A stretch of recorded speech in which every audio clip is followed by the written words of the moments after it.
Yes, welcome to our meeting and welcome to our special guest. He is a professor of philosophy of science in India. His name is Mathew Chandrankunnel, and I'm very happy that he is here. We met some years ago in USA, and now he is here and he will tell us something about the dialogue between science and religion. And one focus of your work is the case of Galileo Galilei, and you wrote a book about the condemnation and rehabilitation of Galileo Galilei by the Catholic Church. And if we look into this book, it sounds like this: Galileo is an ever-living symbol for the struggle between the medieval and the modern, between science and religion, or intellectual freedom and institutional authority. I think when you read it, it's like a clear attribution. Galilei is the victim, and the Catholic Church was, so to speak, the guilty offender. In recent books in Germany, I found another attitude, another perspective on this case. For example, Manfred Lütz, with his book God, he writes, "The myth of Galilei is, as we know today, in fact a huge canard, perhaps the greatest media coup ever."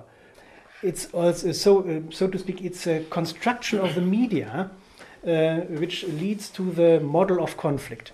And another very renowned author is the Protestant theologian Andreas Losch, Beyond the Conflicts, Jenseits der Konflikte. And he goes in a similar direction when he writes, the fact that the case of Galilei is presented in terms of war between religion and scientific reason is a product of reception and popularization rather than a real inner conflict. So, Mathew, who is right? You or these authors with another perspective on the case? I think it is going into the deeper dimensions of conflict between science and religion. I had the opportunity to go further, deeper into the study of the Galileo affair at the Harvard University under one of the very prominent astronomer and historian of science, Professor Owen Gingerich. Mm-hmm. And I read into many of the books. So those books have been digested, and I have interacted with some of the very prominent people interacting with this Galileo affair, such as Dr. George Coyne, the Vatican Observatory Director, Professor Ernan McMullin, a philosopher of science and historian who wrote many books, edited many books, and also he organized seminars. So my understanding, I would love to share with you. I am a teacher of philosophy of science, and I was looking into who might have discovered or who might have instrumental in developing the science. And I consider Galileo as the father of modern science. So he incorporated mathematics and experiments, and no authority other than the experiments. So that is some of the, and he rejected the Aristotelian science. Aristotelian science was mostly axiomatic without any experimental verification. So we can see that Galileo have done experiments with falling bodies and also with the horizontal bodies. So through that, he was discovering the movement of a projectile. So that is how Newton in his Principia Mathematica said the first and the second law of motion, which Newton has described mathematically, was actually discovered by Galileo. And this has been acknowledged in the Principia Mathematica. But how could it arise to a conflict? Because the church in former times was also a very had affinity. I am just coming into. So science was the passion of Galileo. And not only that, he created a fire, an imagination, and a love for scientific pursuit into the culture. So he trained a group of people like Torricelli and others. So he gave a school of thought in developing and continuing the thought, the science he has developed. So this is the passion of Galileo, and we can go into his religious practices. So he was a very religious person. He was going for pilgrimages, and he was someone reciting his rosary, and he was always loyal to the church, and he always said that the Pope has the right to correct me. Being a religious person and being a scientific person, you could see that he is both, and he has gone to the deeper dimensions of both of these. Galileo always thought that the church should teach the truth, and if the church is wrong in teaching about the phenomena, about the world, then what right it has to teach about the eternal things. And the people will be considering, if it is teaching wrong things about the phenomenal things, how the church would be teaching the eternal things, and how right it would be. So that was a problem for Galileo, and then therefore he was convinced of this, and then he came to the forefront, showing that the heliocentric system Copernicus proposed is the right one, because through the telescope he was able to see the satellites of Jupiter, the 4 satellites of Jupiter, how they were revolving around it, and then he was so convinced of that this is the real representation of the universe. But at that time we have not discovered gravity. So to the question, what happens if the earth is rotating, why the things are not flown off? So that is a big question which Galileo could not answer. And in the integration of Aquinas by the cosmology of Aristotle, so that became a problem. Though Aquinas want, and also Augustine want, we integrated, or through the Aquinas integration of Aristotelian philosophy and Aristotelian science, the Aristotelian geocentric cosmology was identified with the biblical cosmology, and both of them were actually a common sense science. Mm-hmm. So this identification later became a kind of an absolute observational reality, that anybody who is rejecting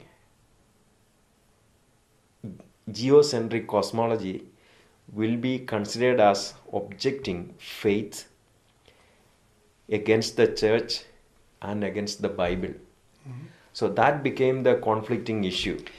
But this, the basis of this conflict is the literal understanding of the Bible and the impossibility to separate Aristotelian cosmology from Aristotelian philosophy, isn't it? Yes.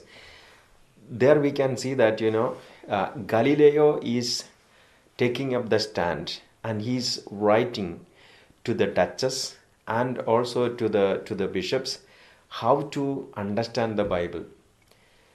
And he is quoting Tertullian, Augustine, and various other fathers of the church, and saying that it is not a literal understanding but a spiritual understanding. And that became the instrumental of conflict. Dominicans Lorini and Kakini, they thought that he's against the Bible, against the faith, against the church, and they were publicizing against Galileo, preaching in the church, and writing to the Holy Index, that is the Inquisition, the Holy Inquisition. So therefore, that became the instrumental in a warning in 1616 given by Cardinal Bellarmine.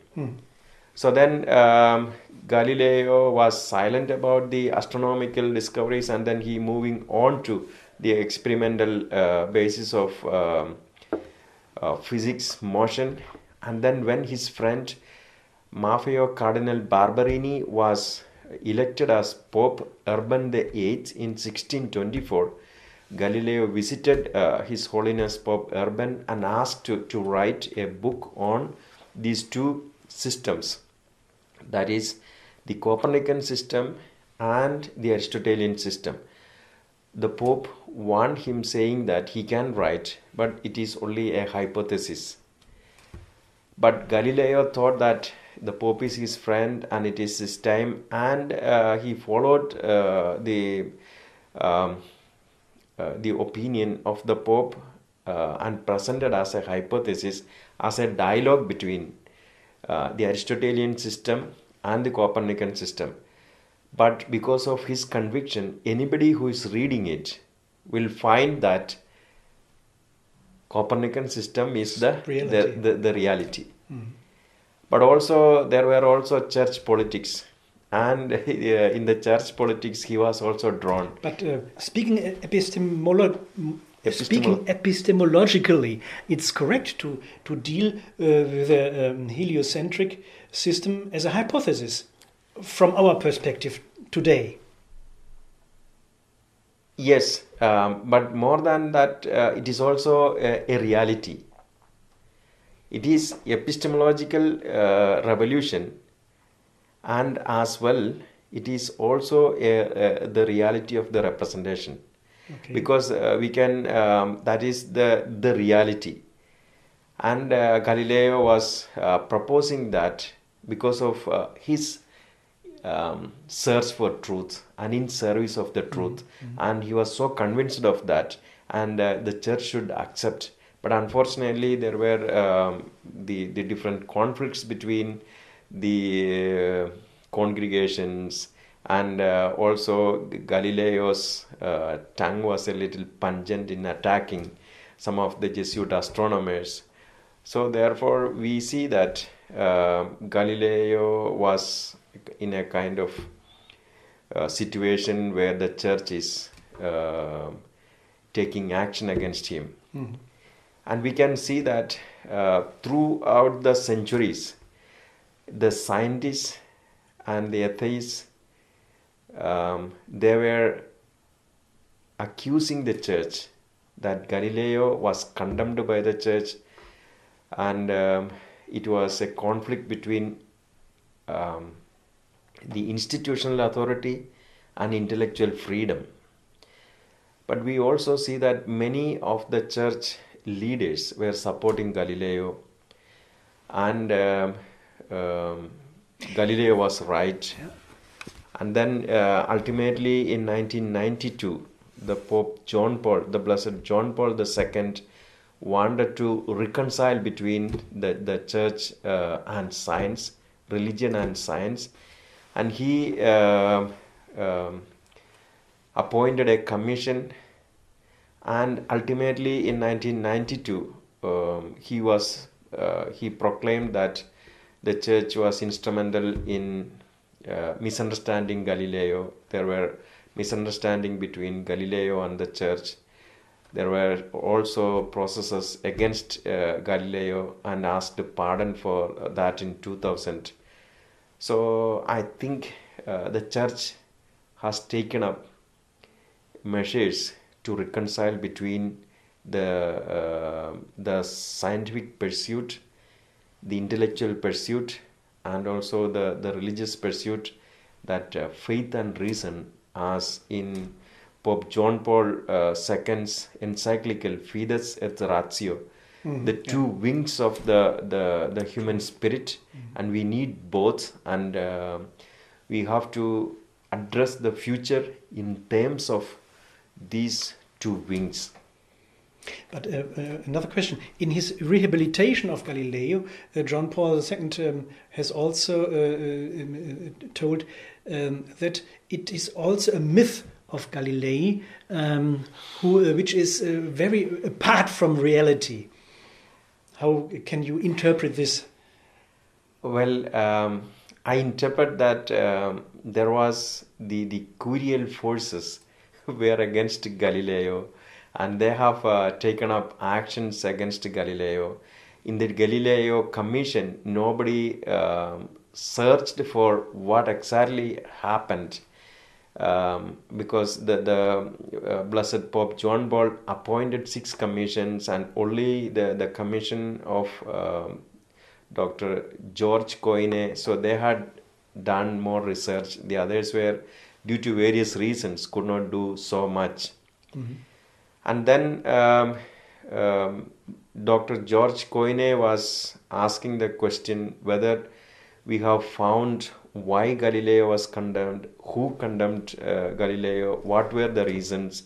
So there were many issues which were unknown to us. But to me, one pope, that is Pope Urban VIII, was instrumental in condemning Galileo. And another pope, Pope John Paul II, was instrumental in bringing back and completely rehabilitating him. I think the issue ends there. So we don't need to go further in witch hunting. Who really condemned him? Why he was condemned? There were underpinning reasons and situations, contexts, which we may not be able to understand. And we also see that in the Second Vatican Council, there were Cardinal Suvenens, the Archbishop of Strasbourg, and many others were vehemently asking for rehabilitation of Galileo. Then Monsignor Parende was saying, we cannot rehabilitate Galileo. It is a past issue. The church cannot go wrong. So that attitude was there.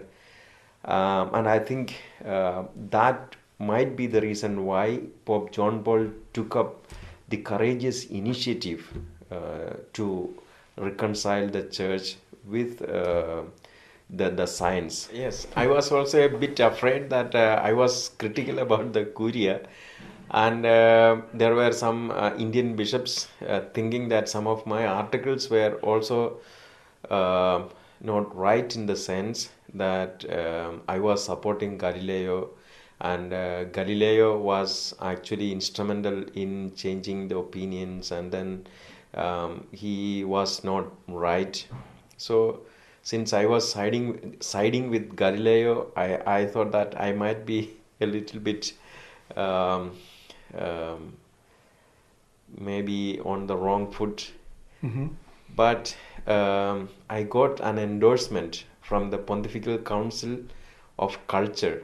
The president, His Eminence Cardinal Gianfranco Ravasi, kindly wrote a preface for my book, in which he said that the condemnation of Galileo was equivalent to the condemnation of Socrates. So in that way, he has saved me by saying that, the church was instrumental in persecuting Galileo and equating Galileo with Socrates. I was right. So in that way, I think His Eminence have saved me from further criticisms from any of the... Yes. Then I will stop my further criticism as well. Thank you very much for this interesting facts about the Galileo case. Galileo Galilei is not the only focus of your work. You are dealing with the interdisciplinary research, the dialogue between science and religion, especially also in India. What is the situation in India? And and another question, what are your future projects? As you know, India is multi-religious, and we have the indigenous religions like Hinduism, Buddhism, Jainism, Sikhism, and also the religions, the Semitic religions who came to India and which was welcomed,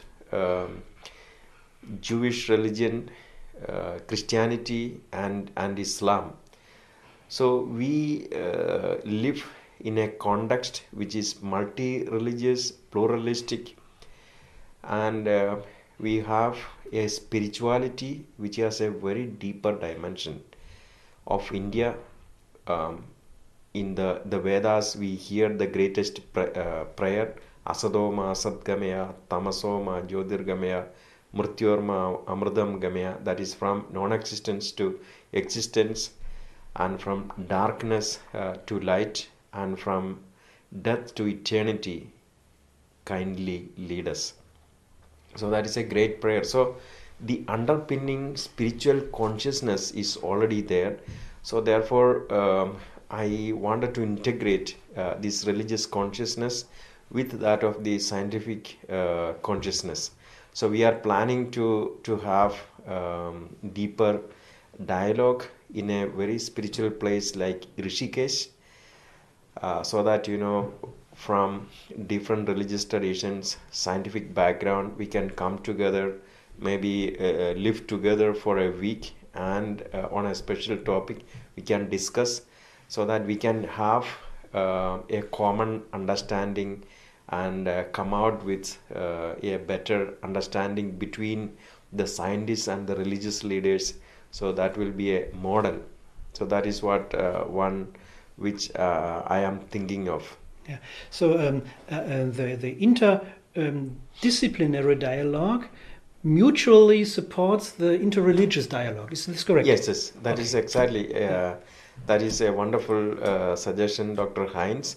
That is interdisciplinary and interreligious. So I think that is the best contribution India can give, because we live in a multi-religious, multicultural context, and as science we have the physics, we have the biology, and we have the brain and mind, psychology, so we can look from the different perspectives, and as a scientist I can perceive what would be the future.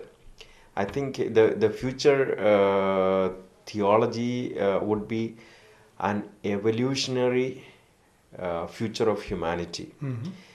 What is the call of the vocation of the human being is to fill the gaps between matter and life and mind. So we can see that now nanotechnology, information technology, biotechnology, neurotechnology, so they are coming and filling up the gaps between matter and life and mind. So the whole creation will be brought together into a wholeness, into a unity by the human reason, that is the science. That is what I think the human vocation, and that is what we are looking forward, and that is the pursuit of the scientists.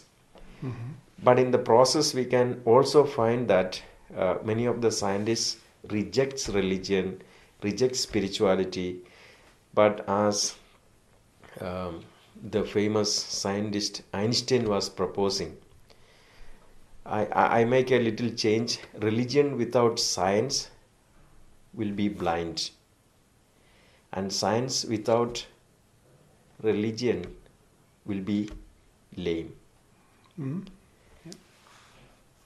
So that is, we need science is a life facilitating mechanism, and religion is a meaning giving mechanism. Mm-hmm.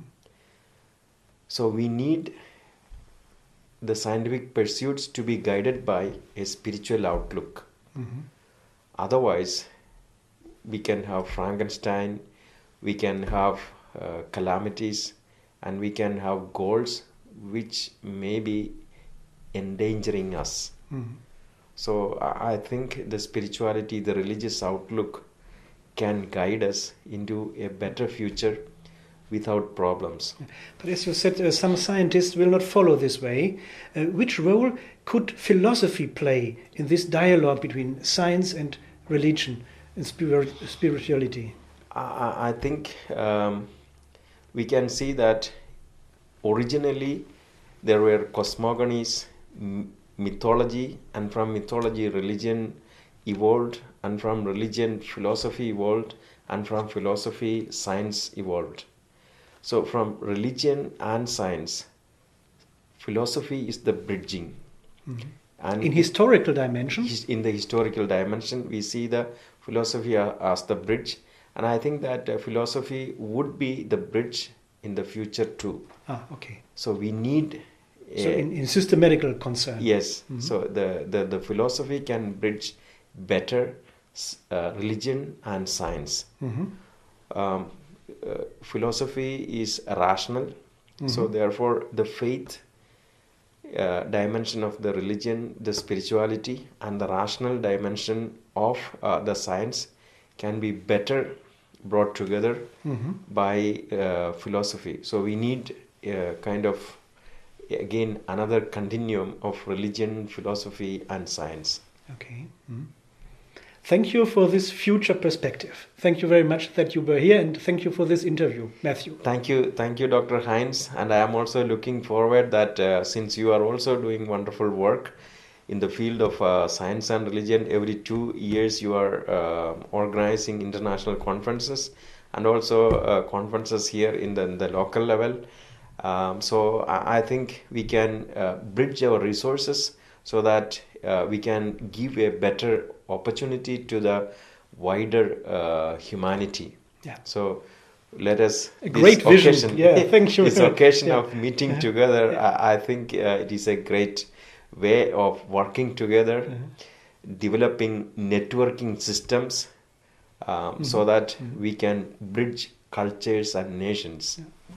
It's a pleasure for me to work together with you. Thank you. Thank you very much. So much, Dr. Heinz. Thank you.